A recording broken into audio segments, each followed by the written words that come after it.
Welcome once again in poly knowledge YouTube channel. तो guys आगे अपने चैनल पर एक नया वीडियो लेकर जिसमें हम आपको पढ़ाएंगे decay of current in an inductive circuit. Decay का मतलब हुआ कि किसी भी इंडक्टर के अंदर करंट के फ्लो को मैक्सिमम से जीरो लाने में जो हम प्रोसेस होती है वही क्या कहलाती है, डीके कहलाती है। तो हमारा क्या है कि हम इस प्रोसेस को पढ़ क्यों रहे हैं, डीके करंट मतलब इंडक्टर के अंदर जो करंट का डीके उसे पढ़ क्यों रहे हैं। जैसे हमने पिछली वीडियो में पढ़ाया था कि अगर हमारा क्या होता है किसी भी इक्विपमेंट के अंदर करंट हमेशा जीरो से मैक्सिमम या मैक्सिमम से जीरो आता है तो उस इक्विपमेंट के ख़राब होने की संभावना ज़्यादा रहती है। अगर उसके सामने हम कोई इंडक्टर सर्किट लगा दें या इंडक्टर लगा दें तो क्या करता है, उस इक्विपमेंट को बचाता है। कैसे? मैक्सिमम जीरो से मैक्सिमम या मैक्सिमम से जीरो होने करंट को रोक के। जब क्या है कि जीरो से मैक्सिमम जब हमारा करंट जाता है तो उसे हम कहते हैं rise of current in inductive circuit. उसको हमने पिछली वीडियो में पढ़ाया है, वहाँ से जाके डिस्क्रिप्शन बॉक्स में लिंक है, वहाँ से जाके देख सकते हैं। यहाँ पर हम पढ़ाएंगे मैक्सिमम से जब हमारा करंट जीरो जाएगा तब हमारा इंडक्टर कैसे प्रोटेक्शन देगा हमारे इक्विपमेंट को। तो इसको हम आपको क्या करेंगे, यहाँ पर ग्राफ से समझाएंगे। इस ग्राफ का यूज हमने क्या किया है, पिछली वीडियो में किया है। तो हमारा क्या होता है कि जब हम यहाँ पर सर्किट बनाए, इस सर्किट में जब हम स्विच को ओपन करते हैं, ये हमारा स्विच है, इस स्विच को जब ओपन करते हैं तो इसमें क्या होता है, हमारे सर्किट में करंट फ्लो बंद हो जाता है।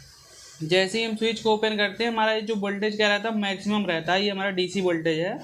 तुरंत क्या करता है, जीरो जाता है। जीरो जाते ही क्या होता है, हमारा इंडक्टर जो होता है इसी क्या करता है, परिवर्तन का विरोध करता है। जो हमारा वोल्टेज का परिवर्तन होता है तो इंडक्टर के अंदर जो हमारा क्या आएगा, टोटल वोल्टेज आएगा, या बोल सकते हैं कि हमारा इक्वल वोल्टेज जो आएगा इंडक्टर के अंदर वो कैसा रहेगा कि उस जो हमारा वोल्टेज चेंज होगा स्विच के ओपन करते ही मैक्सिमम से जीरो जाएगा तो इंडक्टर अपोज करेगा उसके घटने के, मैक्सिमम से जीरो से घटने के। तो क्या करेगा, इंडक्टिव प्रॉपर्टी के कारण अपोज करेगा। तो जो अपोज करता है तो ये क्या करता है, कुछ टाइम लेता है घटने में। जीरो जाने में क्या करता है, हमारा वोल्टेज कुछ टाइम लेता है। जब ये हमारा वोल्टेज क्या कर रहा है, टाइम ले रहा है जीरो जाने में, तो सेम हमारा क्या होगा, इंडक्टर के कारण हमारा करंट भी क्या होगा, टाइम लेगा। ये हमारा क्या है, करंट वाला ग्राफ है। करंट भी हमारा क्या कर रहा है, टाइम ले रहा है मैक्सिमम से जीरो जाने में। तो अगर हम किसी इक्विपमेंट के आगे लगा देंगे ये इंडक्टर तो हमारा क्या होगा, इस प्रकार से क्या करेगा, हमारे करंट को मैक्सिमम से जीरो जाने में जो टाइम लगेगा उसी कारण क्या करेगा, मैक्सिमम से जीरो जाने में टाइम लग रहा है तो हमारा इक्विपमेंट क्या हो जाएगा, बच जाएगा। अगर हम इस टाइम को बढ़ा देंगे और कि हमारा जब मैक्सिमम से जीरो क्या करें, ज़्यादा टाइम ले जाने में, मैक्सिमम से जीरो जाने में करंट हमारा क्या करेगा, ज़्यादा टाइम लेगा तो हमारा इक्विपमेंट क्या हो जाएगा, बच जाएगा।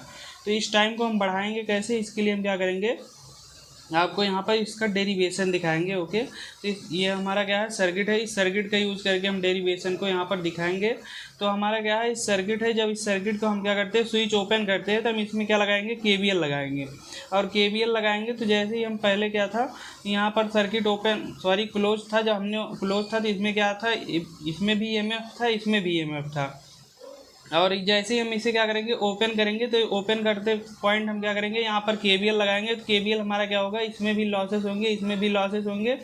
और ये हमारा वोल्टेज है तो ये हमारा वोल्टेज जो रहेगा ई माइनस हमारा क्या रहेगा, इसमें जो वोल्टेज लॉस होगा हम कहेंगे उसे रेजिस्टेंस में वोल्टेज लॉस को वी आर, और इंडक्टर में वोल्टेज लॉस जो हमारा वोल्टेज आएगा इंडक्टर के अंदर उसे हम लिखेंगे वी एल, और हमारा क्या हो जाएगा, जीरो इक्वल हो जाएगा। और ये हमारा बैटरी जैसे ही ओपन स्विच होता है, ये बैटरी का वोल्टेज हमारा इन दोनों जो हमारा इक्विपमेंट लगा है रेजिस्टेंस और इंडक्टर, इसके लिए क्या हो जाएगा, जीरो हो जाएगा। और इसका जो हमारा लॉस रहेगा, इसमें करंट अगर हमारा आई फ्लो हो रहा है तो हम क्या करेंगे, आई इंटू आर रजिस्टेंस, और ये हमारा जो है, तो हमारा रजिस्टेंस के अंदर जो वोल्टेज ड्रॉप रहेगा उसे हम किससे लिखेंगे, आई इंटू आर से। और हमारा जो इंडक्टर के अंदर वोल्टेज ड्रॉप होता है उसे हम लिखते हैं एल डी आई पान डी टी। ओके, और इक्वल टू हमारा क्या रहेगा, जीरो रहेगा। लेकिन हम इस डेरिवेशन को कर रहे हैं तो इस डेरिवेशन में हमें फाइंड क्या करना, हमें इस डेरिवेशन में करंट फाइंड करना। और कौन सा करंट रहेगा, यहाँ पर आपको हम ग्राफ से बताते हैं। ये हमारा क्या है, मैक्सिमम करंट है। जो हमारा वोल्टेज क्या था, मैक्सिमम था। और ये हमारा क्या रहेगा, यहाँ पर करंट जीरो हो जाएगा। और इस बीच में हमारा जो करंट रहेगा ये कौन सा करंट कहलाएगा, हमारा ये तात्क्षणिक करंट कहलाएगा। ओके, तो इस हमें तात्क्षणिक करंट को फाइंड करना है। इस तात्क्षणिक करंट को हम आई माने, और ये जो हमारा मैक्सिमम करंट है ये क्या रहेगा, आई नॉट रहेगा।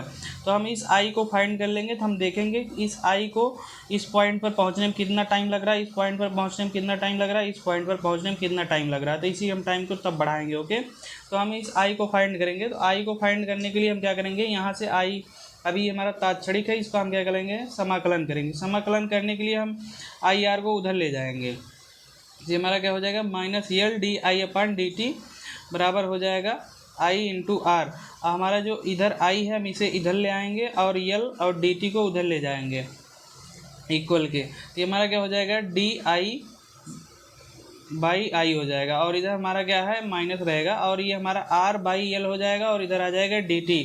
अब इसे हम जब समाकलन करेंगे तो हम समाकलन क्या करेंगे, पहले हमारा करंट देखे थे आप, यहाँ मैक्सिमम था, उसके बाद यहाँ जाके जीरो हुआ था कुछ इस प्रकार से। तो हम क्या थे, पहले मैक्सिमम पे थे, उसके बाद कहाँ पहुँचे आई पर। तो हम करंट का समाकलन क्या कौन सी लिमिट से करेंगे, I0 से कहाँ तक, आई तक।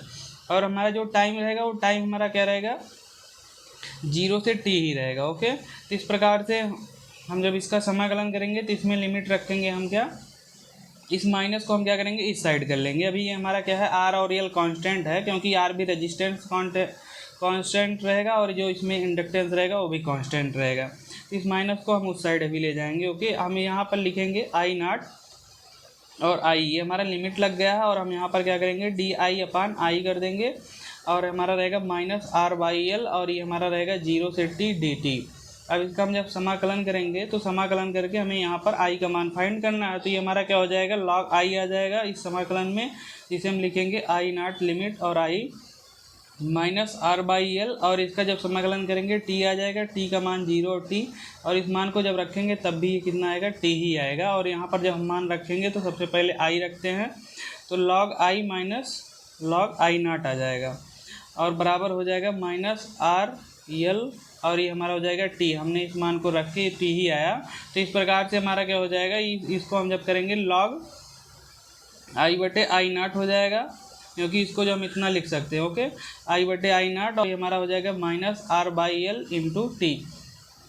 अब इसका जब हम एंटी लॉग लेंगे तो क्या हो जाएगा, इतना हमारा जो यहाँ पर e रहता है उसके पावर में आ जाता है और इसके इक्वल हो जाता है वो पूरा। ओके, तो ये हमारा क्या हो जाएगा e बराबर हो e के पावर होगा -r/l इंटू स्मॉल t और ये हमारा जो t है वही हमारा जो करंट मैक्सिमम से 0 आने में जितना टाइम लग रहा है वही है। ओके, तो ये हमारा स्मॉल t है, स्मॉल t बराबर किसके हो जाएगा I/I0 के। तो हम क्या करेंगे I0 को इस साइड भेज देंगे तो हमारा जो स्मॉल I फाइंड हो जाएगा, ये हमें फाइंड करना था। तो I बराबर क्या आ जाएगा I0 और e के पावर क्या रहेगा r/l इंटू स्मॉल t। और ये हमारा क्या है कांस्टेंट, R भी कांस्टेंट है रेजिस्टेंस और L भी कांस्टेंट है इंडक्टेंस। तो हम इस कांस्टेंट को एक नया नाम देते हैं जिसे हम कहते हैं टाइम कांस्टेंट। अभी हम टाइम कांस्टेंट आगे बताएंगे। तो हम क्या करेंगे R/L को मानेंगे 1/T। ये कैपिटल T हमारा क्या है टाइम कांस्टेंट है और जो हम इसे क्या रखेंगे मान रखेंगे R/L के स्थान पे। तो I बराबर क्या हो जाएगा I0 और ये हमारा हो जाएगा e के power minus small t by capital T, इतना हो जाएगा। अब हम क्या करते हैं इसे नेक्स्ट पेज में आगे डेरिवेशन करते हैं।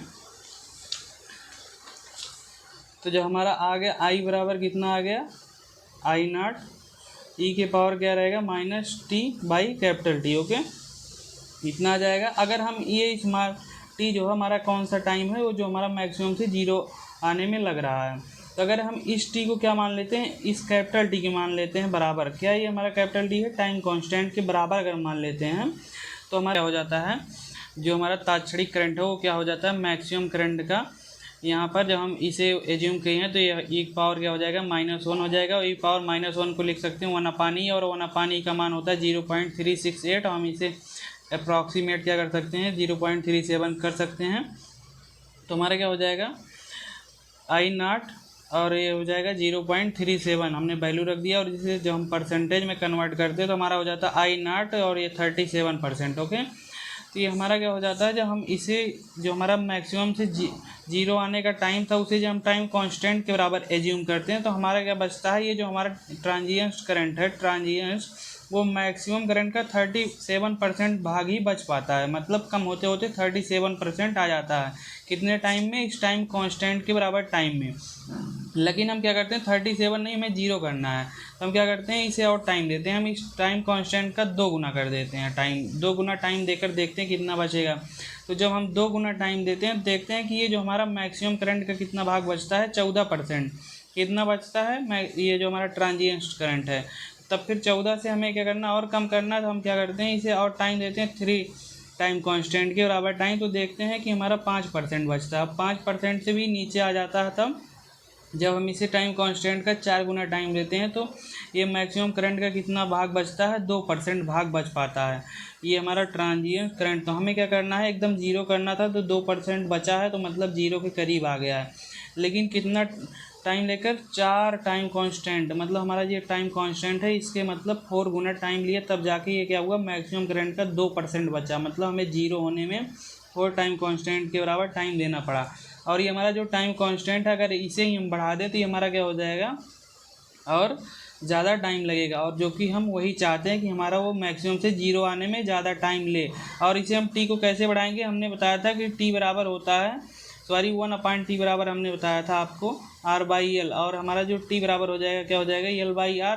तो हम क्या करेंगे, जो हमारा इंडक्टर रहेगा उसको हम क्या करेंगे, उसके इंडक्टेंस को बढ़ा देंगे और रेजिस्टेंस को कम कर देंगे। ऐसा इंडक्टर बनाएंगे जिससे हमारा क्या हो, उसका इंडक्टेंस अधिक रहे और रेजिस्टेंस कम रहे। तो हमारा ये टाइम कांस्टेंट बढ़ जाएगा। और टाइम कांस्टेंट जब बढ़ जाएगा तो हमारा जो ट्रांजिएंट करंट है वो क्या होगा, मैक्सिमम करंट का 2% होने में कितना टाइम लेगा, 4 टाइम कांस्टेंट लेगा।